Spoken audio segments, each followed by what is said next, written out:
¿Qué tal? ¿Cómo están? Muy buenas tardes. Bienvenidos amigos y amigas de Potosí Noticias. Soy su servidora Lidia Juache y hoy vamos a platicar de un tema bien interesante que nos tiene que poner en alerta a adultos, adultos jóvenes, adultos mayores, a todo mundo. Porque se trata de lo que se ha llamado, según nuestro invitado de hoy, una adicción silenciosa y de la que poco se habla. Así que bueno, pues hoy vamos a hablar de ludopatía, desde qué es, pero sobre todo con un testimonio de vida. Está con nosotros Diego Cepeda Rodríguez, a quien agradecemos que se haya dado este tiempo de compartirlo con usted y conmigo, porque nos va a hablar desde su historia personal y desde la información de la que se ha acercado para irse volviendo un experto al que están invitando a dar conferencias en muchos lugares del país y que con su granito de arena está contribuyendo de manera muy importante a un problema que puede convertirse en un grave problema social, pero vamos a ir explicando paso a paso qué carajos es esto de la ludopatía. Así que primero saludamos a Diego. ¿Cómo estás? Bienvenido, buenas tardes. Hola, aquí muy contento de estar aquí con ustedes hoy. Muchas gracias por el espacio. Y sí, creo que bueno y qué importante es poner en la mesa estos temas, porque creo que es algo que se necesita mucho en la sociedad en estos momentos. Muchas gracias. Déjenme platicarles un poco de Diego. Él es abogado, es empresario, es líder, pero sobre todo es inspiración para muchos jóvenes con esta parte de su vida que ha compartido de manera muy generosa, porque él pasó por todo un infierno que ya nos va a contar ahorita y hoy lo ha puesto a disposición de quien lo quiera escuchar y de quien lo quiera aprender. Su vida es un testimonio real de las heridas que pueden transformarse con fortaleza, porque él mismo enfrentó la ludopatía, que ahorita nos va a explicar con peras y manzanas para que usted y yo le entendamos. Porque es un término relativamente nuevo, los ludópatas, la ludopatía, pero existe desde hace mucho tiempo y en términos así muy sencillos es la adicción al juego, la adicción a las apuestas. Pero bueno, ya nos va a ir explicando un poco más, porque él enfrentó la ludopatía y la depresión muy, muy joven, así como lo ven de jovencito, ya transitó por varios episodios muy difíciles.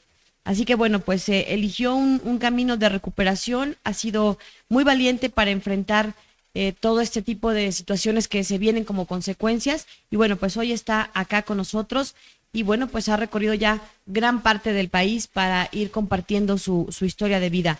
Cuéntanos, Diego, primero que nada explícanos qué es ludopatía. Sí, como tú dices, para ponerlo un poco más fácil, con un término, viene siendo la adicción a las apuestas. Cuando tú ya no lo puedes controlar y tienes, sí, ahora sí, la adicción al juego compulsivo, que es una manera en la que ya no te puedes detener, que siempre tienes que estar buscando el recuperar, el estar buscando más y más y más, eso ya se le considera ludopatía. A las apuestas, así sea un juego de póker, un juego de cartas con tus cuates o ir a apostar al En casino. todo, ¿En qué sentido? en todos los Todos. sentidos, todo el sentido en el que tú ya estás literalmente metiendo una cantidad para ganar algo, eso ya es una apuesta. No puede ser que yo esté aquí platicando contigo y al ratito me digas, te apuesto al partido de las Chivas, entre tú y yo ya estamos apostando y eso ya es ludopatía. ¿Por qué se considera ludopatía? ¿Qué consecuencias debe tener o qué síntomas o qué alerta, qué focos rojos para considerar ludopatía? Porque a lo mejor pues a mí me gusta echarme los viernes el juego de cartas con mis amigas, pero puede cruzar una línea muy peligrosa. Claro, cuando tú ya pierdes el control y tú ya estás apostando mucho más de lo que tienes para eso o más dinero del que tú puedes gastar, eso ya se empieza a ver algún problema. También cuando ya estás consumiendo la mayor parte de tu día en eso, cuando estás dejando de hacer cosas que antes hacías, te empiezas a alejar de personas, tú te empiezas a dar cuenta que ya es un problema. Es como cualquier otra adicción. Por ejemplo, el alcoholismo, con el alcohol. Pues hay gente que controla la bebida y puede tomar un día cada X tiempo y no pasa absolutamente nada. Aquí es igual. Hay gente que puede jugar y no pasa absolutamente nada. El problema con la ludopatía es que es mucho más propenso. O sea, hay una estadística, no son tan exactas las estadísticas porque este tema es muy anónimo, pero que de cada 10 personas que apuestan, 5 se convierten en ludópatas. Y al final solo una lo acepta. Qué grave, porque podemos empezar, pues como el alcoholismo, sin darnos cuenta, a ser bebedores sociales y terminamos arruinando gran parte de nuestra existencia, ¿no? Claro, y no solo de la nuestra, al final acaba siendo de familias, pues de todo, de patrimonios, acabas arruinando a todas las personas que te rodean, porque se convierte en un vicio espantoso que pasa por encima de todo mundo. Es bien, bien triste. A ver, así como le decimos alcohólico al que bebe mucho sin control, tiene consecuencias, a los que apuestan se les dice ludópatas. Ludópata. ¿Se curan? No, ¿Qué pasa con ellos? es una enfermedad para toda la vida, como el alcoholismo, como la drogadicción, es una enfermedad para toda la vida. O sea, yo soy ludópata y voy a ser ludópata toda mi vida, pero se vive igual, un día a la vez, solo por hoy, y evidentemente pues es de un proceso de mucho tiempo y vas llevando, pues como tú dices, unas cuantas 24 horas sin estar jugando. ¿Tú a qué edad empezaste y cómo empezaste? Porque para los adultos, como su servidora, pues somos ochenteros y nuestros tiempos, la ludopatía, la gente de nuestra generación, pues es apostarle al partido del América Chivas o ir al casino y a jugarte más de la cuenta. Pero ahora los chavos, por eso decíamos al principio que es una adicción silenciosa, porque lo tienen a la altura de su celular. Ya te bombardean con un montón de casas de apuestas. Los casinos se volvieron legales desde hace ya varios años en nuestro país y eso se ha convertido en un problema, creo yo, de una dimensión que todavía no lo reconocemos como sociedad. Creo que puede volverse un problema muy grave, sobre todo con este dato que nos daba Diego de 5 de cada 10 apostadores se pueden convertir en ludópatas. Claro, y ahorita las nuevas generaciones, como te platicaba, es mucho más propenso. ¿Por qué? Porque están acostumbrados a las recompensas inmediatas. No sé si te das cuenta que los chavos ya están acostumbrados a hacer sus tareas con ChatGPT. Ellos quieren, no sé, un paquete. A lo mejor antes te tenías que esperar a que fueras de shopping en algún lado o a poder ir a comprarlo. Ahorita lo piden en Amazon, en Mercado Libre, les llega en 24 horas. O sea, las nuevas generaciones están haciendo, pues sí, se les está haciendo costumbre conseguir todo de manera inmediata, lo que antes no. ¿Y cuál es la manera más fácil de conseguir dinero de manera inmediata? Pues ellos creen que es el casino, que al final va a ser un problema gravísimo, pero quieren las recompensas inmediatas. Y el casino es algo que les brinda recompensas inmediatas, aunque sea de perder o ganar, te da un impulso de emociones, te hace sentir de 0 a 100 durísimo. Entonces las nuevas generaciones son mucho más propensas a caer en esto. ¿Por qué? Por lo mismo de que están acostumbrándose a una vida de recompensas inmediatas en todo momento.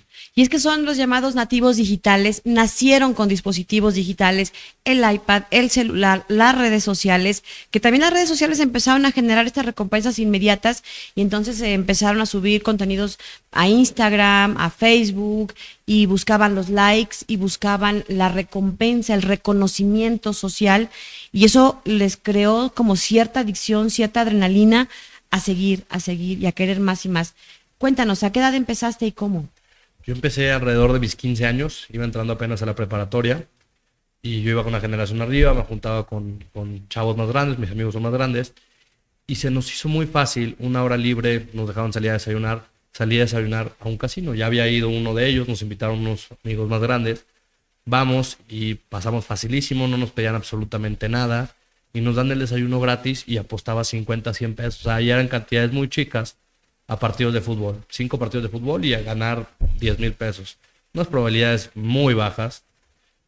Y así empezó. Lo que fue por un desayuno se volvió costumbre. Yo decía, qué tontos, nos regalan un desayuno y nosotros apostamos 50 pesos. Pues no les ha de salir. Y es así como te empiezan a enganchar. Como a lo mejor a mí fue un desayuno, ahorita los chavos, tú ves un partido de fútbol, te ponen 100 anuncios y todos los casinos te regalamos 1,000 pesos, te regalamos 3 apuestas, te regalamos, y los bombardean por todos lados diciendo regalo, regalo, regalo. Y tú piensas, qué mensos, me estás regalando. Pero te están enganchando y ellos te dan, saben perfectamente, es como las drogas. Te dan para que la pruebes porque saben perfectamente que les vas a comprar mucho más. Que te vas a enganchar con eso. Y es lo que hacen ellos, te regalan sus 1,000 pesos, sus 3 apuestas gratis, en su caso para mí era el desayuno. Ahorita es bien triste, me he enterado en muchos lugares donde a los chavos les regalan el alcohol, entonces van y hacen sus la precopa del antro, la van y la hacen ahí, y sí, les regalan eso, pero al final los acaban enganchando mucho más. O sea, yo te podría decir, me regalaron un desayuno, bueno, no tienes una idea de las cantidades enormes que llega a perder, y en su momento yo decía, qué tontos, ¿cómo le sale con un desayuno? Seguías pensando que el que ganaba eras tú, aunque estabas apostando ya cada vez más. Claro, más no, cantidades. después sí te vas dando cuenta también que ya estás perdiendo, pero también sigue lo mismo. A mí me regalaban 10,000, 15,000 pesos a la semana para jugar, porque sabían que iba a perder eso y 10 veces más. O sea, ellos saben perfectamente, cuando uno ya es adicto, saben perfectamente cómo manipularte y juegan con tu cabeza. Si tú te fijas en los casinos, no hay ventanas, no hay relojes, todo ellos lo tienen controlado para jugar con tu cabeza. Todo el día es fiesta, todo el día es de día. Y ahorita los chavos, no sé, un ejemplo, no, bueno, no es un ejemplo, es la realidad.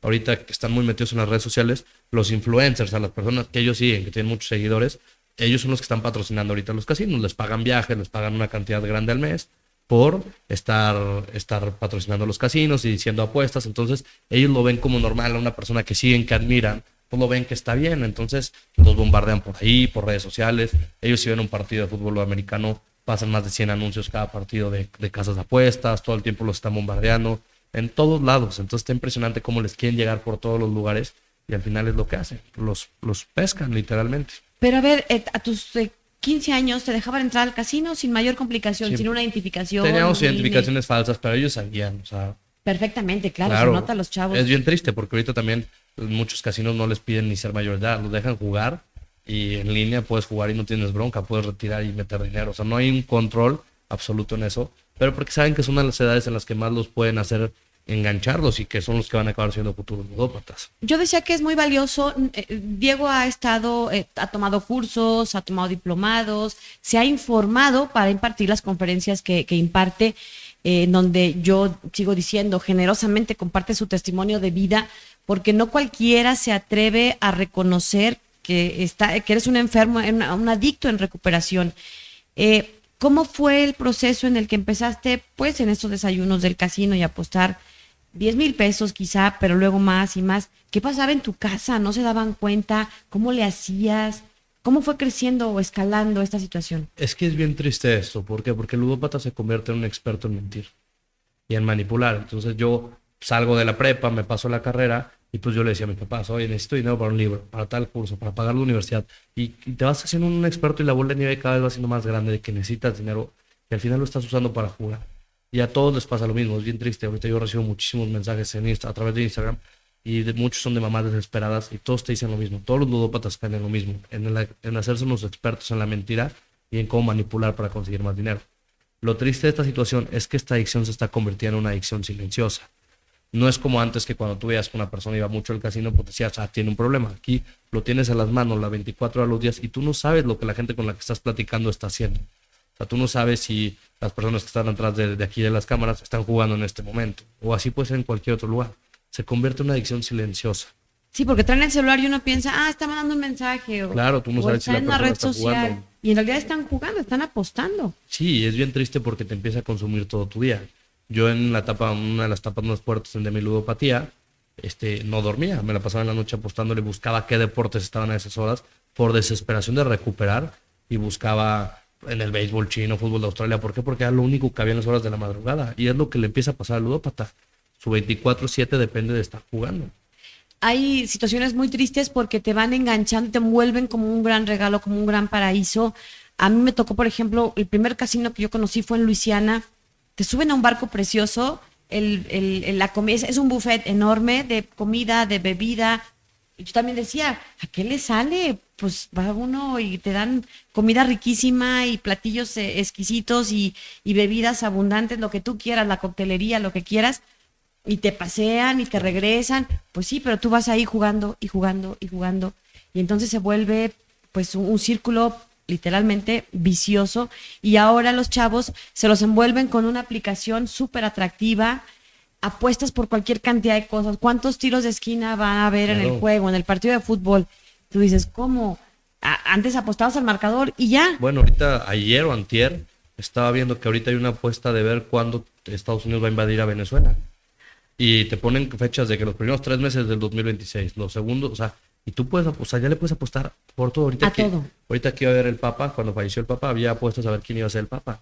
O sea, ya es tristísimo la cantidad de apuestas que puedes encontrar. ¿Cuál fue tu peor momento cuando tocaste fondo? ¿Qué hiciste? ¿Qué pasó? ¿Qué ocurrió en tu entorno?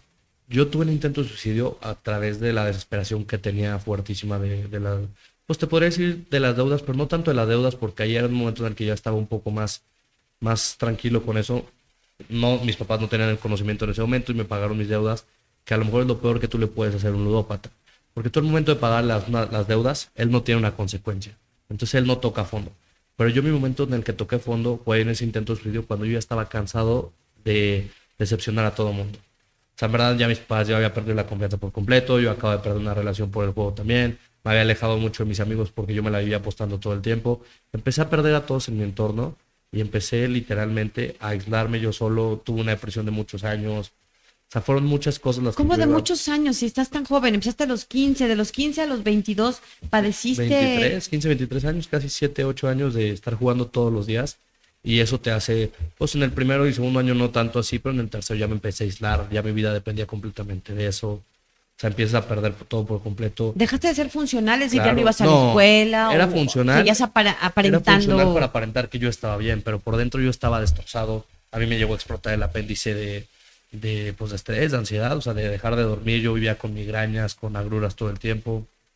O sea, yo siempre lo digo, esta adicción, como cualquier otra, te lleva a tres lugares: a la cárcel, al hospital o a la muerte. Ninguna adicción te va a llevar a otro lugar que no sean esos tres.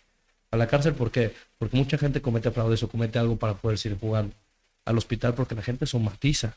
¿Te enfermas? Te enfermas, tu cuerpo te está pidiendo parar de alguna forma. Y de la muerte, porque muchas veces o puedes acabar con intentos, o sea, con un suicidio, o puedes acabar pues, debiéndole dinero a alguien al que no le tenías que deber y acabar matando gente. Yo conozco casos donde han matado gente por deber dinero por las apuestas.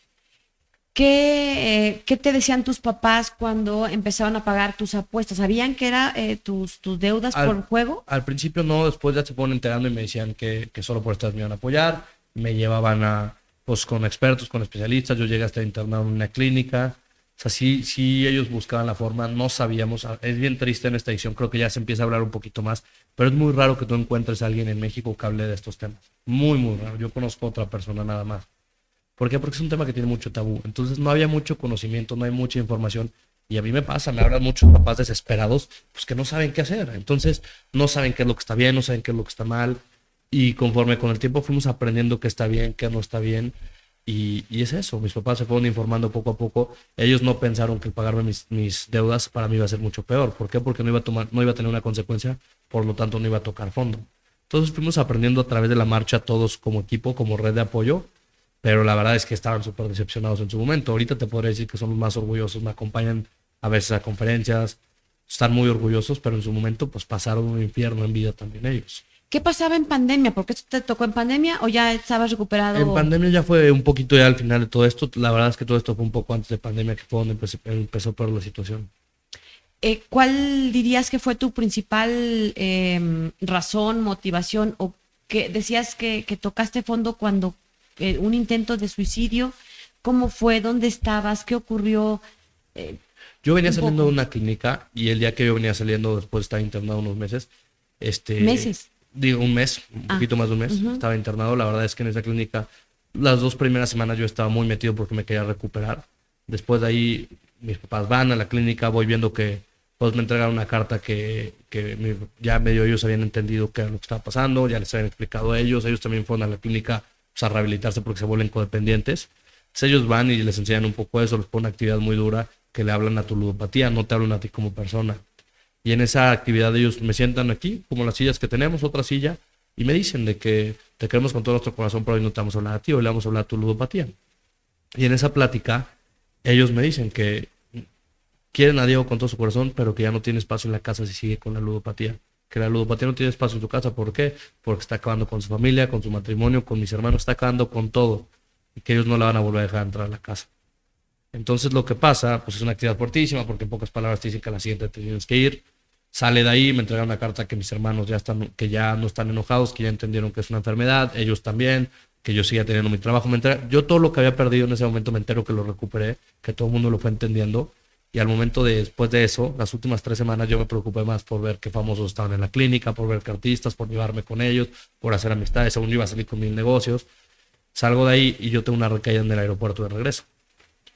¿Por qué? Porque se atrasa por un vuelo de Mazatlán, entonces llego a la Ciudad de México, en mi escala fue de 5 horas. ¿Qué hice? Me metí a una salita de las de American Express, volteé, estaba un partido del equipo al que le voy. Y yo dije, pues la última y nos vamos, ya me interné, ya lo controlé, y pues evidentemente no. Esa última y nos vamos fue un año de puras mentiras, que todo el mundo pensaba que yo estaba bien y en verdad yo estaba jugando todos los días. En el momento en el que pues se dan cuenta, la que se da cuenta fue mi exnovia en ese momento, terminó la relación, ella vaya a hablar con mi familia y yo sin saber. Pues un día llego a mi casa, mi hermano me pide el teléfono y me dice, oye, dame tu teléfono, y pues se da cuenta que yo sigo jugando mucho tiempo. Le platica con mis papás y mi papá me dice, como te dije aquel día, tu ludopatía no tiene espacio en esta casa, te pido por favor que hagas tu maleta y te vayas. Y para mí fue un momento muy fuerte porque cuando yo me voy, yo pensaba y decía, ¿con quién voy? O sea, ya defraudé a todo el mundo, o sea, literalmente ya no tenía con quién ir. Y yo en ese momento pensaba que la gente iba a estar mejor sin mí. Entonces cuando tengo un intento de suicidio, afortunadamente yo digo que son varios milagros y pasaron varios milagros en ese momento. que por medio pues yo digo que son diosidencias, me hacen una llamada de la clínica para felicitarme que yo cumplí un año de haber salido y pues yo entre que ellos me escucharon ya muy dopado por muchas pastillas que yo había ingerido, yo muy enojado les digo que la verdad es que yo había decidido quitarme la vida por culpa de ellos, que no me había servido nada, que era una porquería. Y ellos me dicen, ¿estás muy drogado? ¿Qué está pasando? Le digo, no, pues la verdad es que decidí quitarme la vida. Y ellos empiezan a preguntarme, pero a ver, ¿solo tú o qué onda? O sea, ¿no vayas a atropellar a alguien? Le digo, no, estoy estacionado. Oye, pero no seas egoísta, tu familia te va a estar buscando. Le dije, no, pues estoy estacionado en un lugar donde mi hermano va a pasar para ir al trabajo. Me fueron sacando información, por otro lado hicieron una llamada y fue mi hermano y pues literal me salvaron la vida, me llevaron a un hospital, me hicieron un lavado de estómago. Y todos son diosidencias porque a partir de ahí fue cuando yo toqué fondo, encontré a un padre que me ayudó muchísimo y también por el medio de la religión, de saber que hay algo mucho más grande que yo, un poder superior. Yo soy católico, pero esto se lo pongo a cualquier religión. Por medio de un poder superior yo encontré el que la adicción es mucho más grande que yo, pero que hay algo mucho más grande que la adicción, que es Dios. ¿Cuál dirías que ha sido el mayor aprendizaje en todo este tramo de tantos años, cuando eras adicto y ahora que eres adicto en recuperación? Fíjate que me encanta, de hecho tengo unas frases o sea, como unos puntos te los voy a leer, porque tengo cuáles son los mayores aprendizajes que he aprendido en esto.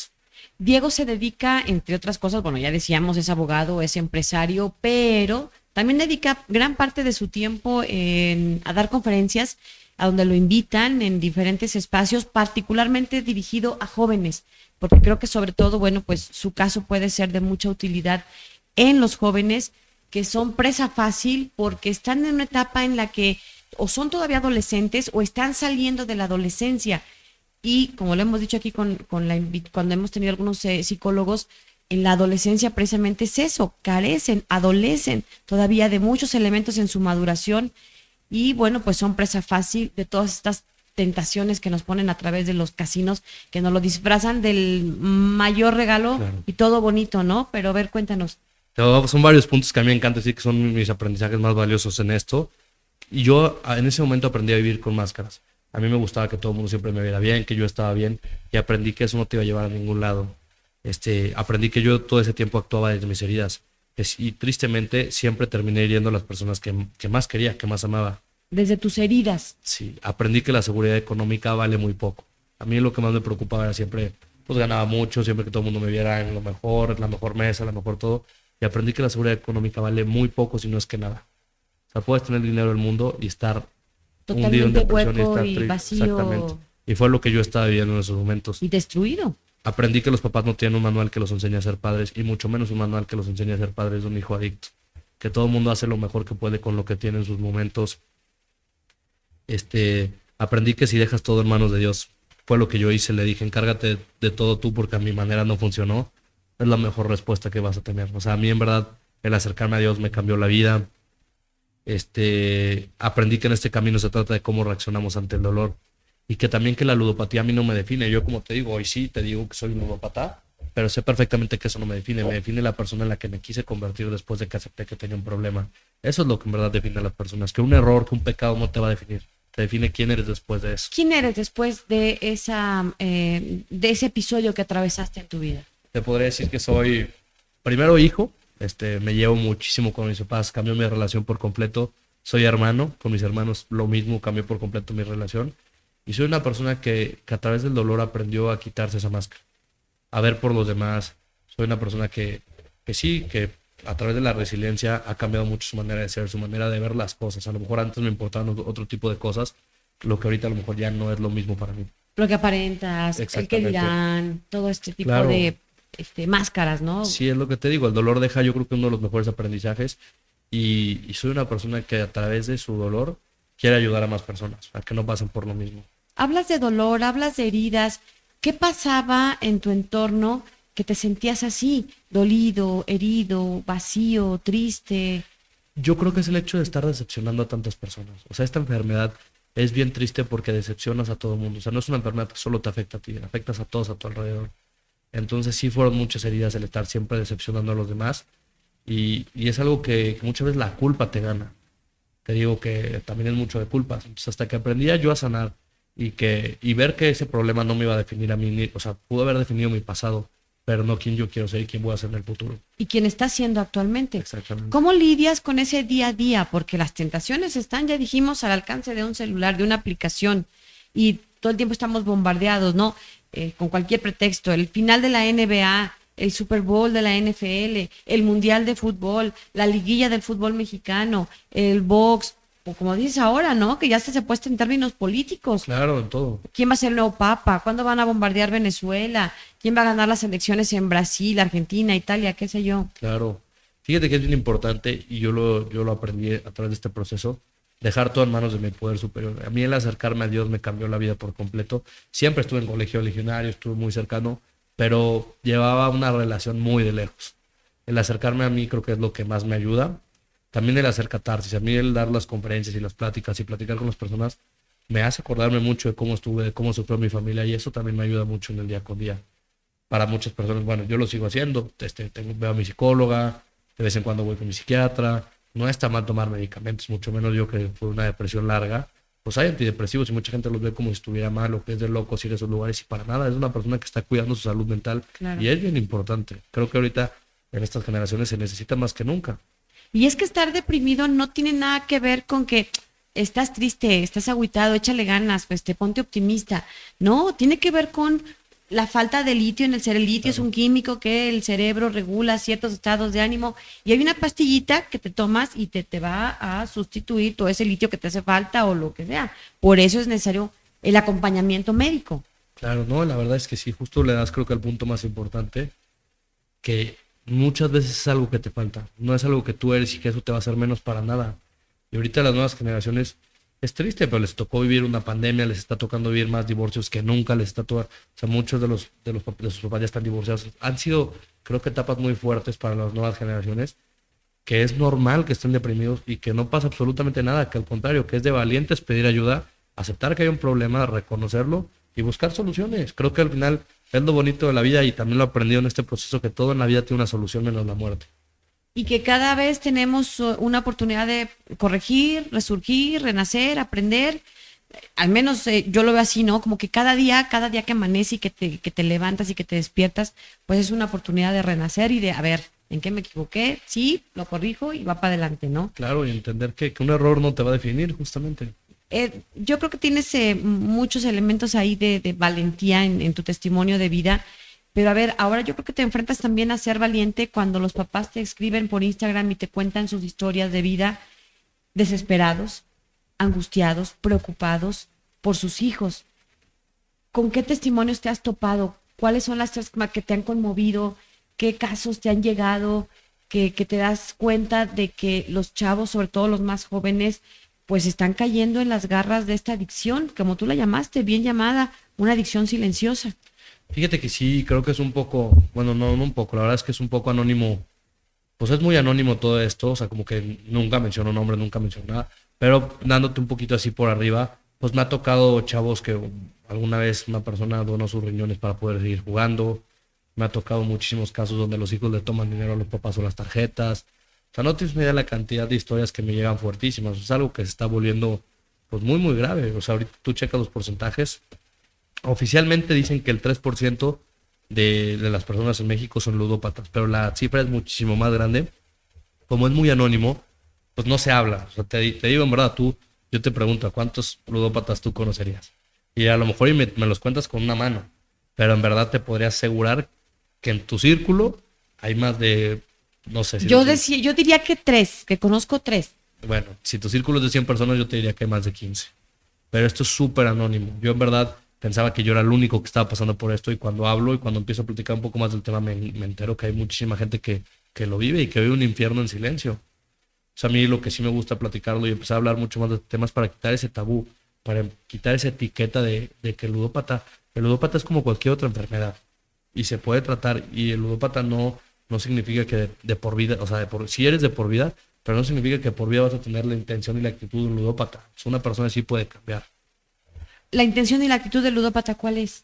Pues sí, el ludópata sí es un poco manipulador y te digo, se vuelve un experto en el engaño y solo le interesa estar jugando. Y te digo que eso no te define al 100%, te define lo que te conviertes a raíz de que aceptaste que tenías un problema. Y se va volviendo una especie de bola de nieve, ¿no? Porque empiezas con una mentirita chiquita y Claro, acabas con una mentirota. Claro, ¿Con cuál mentira empezaste? pues no, yo decía con la de voy a desayunar con mis amigos, oye, ¿a dónde estás yendo a desayunar con mis amigos? ¿Me das más dinero y así? Y pues acaban con una bola de nieve muy grande cuando ya no lo puedes controlar y cuando el problema ya es mucho más grave. Perdiste, nos has dicho cosas muy valiosas, ¿no? Tus relaciones interpersonales, tu familia, tus hermanos, tu exnovia. Materialmente perdiste, ¿qué perdiste? ¿También mucho? Materialmente sí te podría decir que perdí cantidades muy grandes. No platico mucho de cantidades ni nada así en los espacios, pero sí, sí, materialmente Sí, fue es también. es un daño gravísimo y no solo para ti, porque al final, pues mucha gente es la que te está ayudando a salir de deudas y así, entonces se vuelve mucho más grande. O sea, no solo acaba siendo tú. Es que estos destinos que nos decía Diego, estos destinos fatales de o la cárcel o el hospital o la muerte, ¿verdad? Fueron los tres que Sí, mencionaste. Son los que, pues tristemente, los había escuchado yo también en otro tipo de adicciones, claro. ¿no? El alcoholismo, las drogas, etcétera.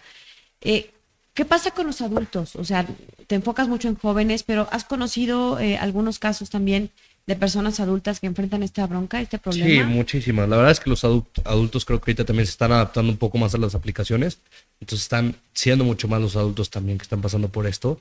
Pero pues es mucho más triste porque en esos casos ya tienen gente que depende de ellos. Ya hay familia, ya hay colegiaturas de por medio, ya hay casas, ya hay matrimonios. He conocido casos muy, muy fuertes donde pierde todo. O sea, donde hasta la familia pierde.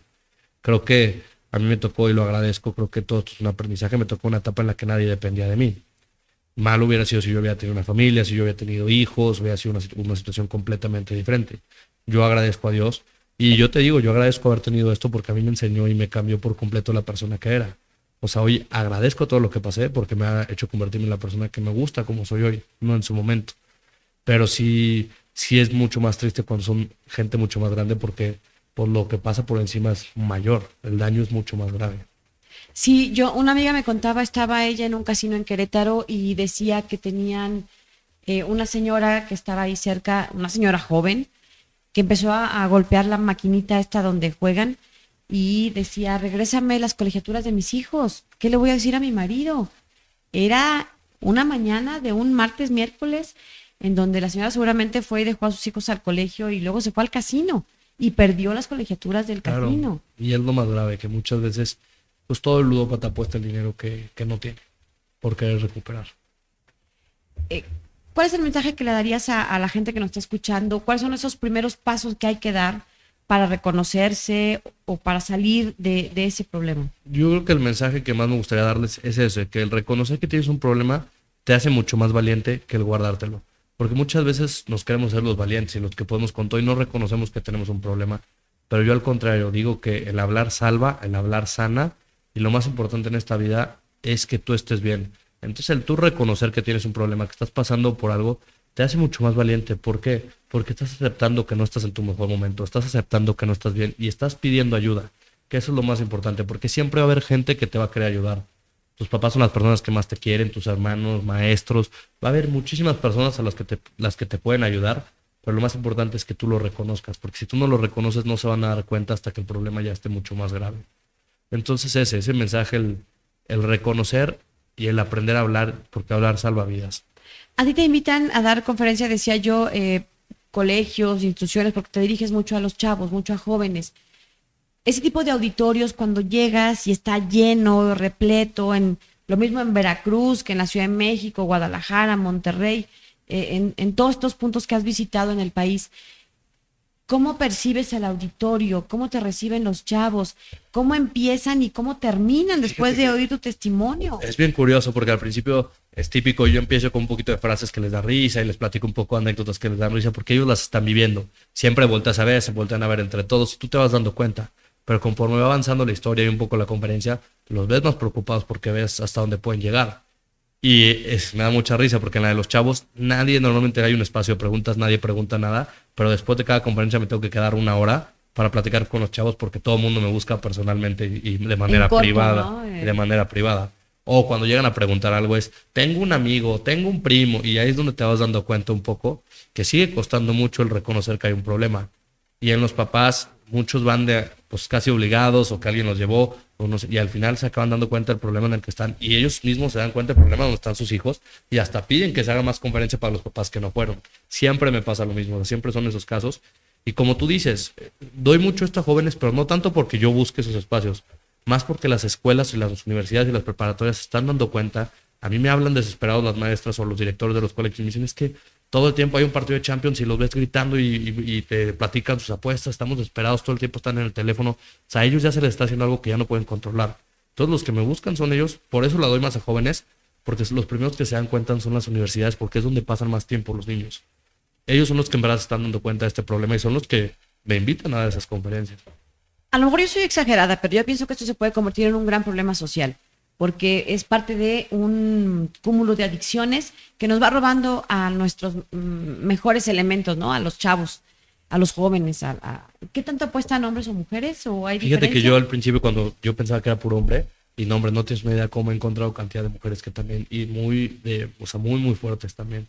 ¿Coincidirías con que, decía yo, a lo mejor soy exagerada, que el problema realmente está creciendo y está creciendo de una dimensión que se puede convertir en un gran problema social? No, te diría que yo creo que es de los problemas que ahorita están preocupando mucho más al ambiente escolar. O sea, si tú llegas a las universidades, ahorita que he estado recorriendo muchas universidades y preparatorias del país, es el problema que más ven a futuro y que más tienen ahorita. Está gravísimo, mucho más que las drogas, mucho más que el alcohol. Lo que más les preocupa ahorita a las instituciones es el juego. O sea, están desesperados ellos porque es un problema que solo se dan cuenta ellos, que en casa no se ve, que en casa está muy normalizado.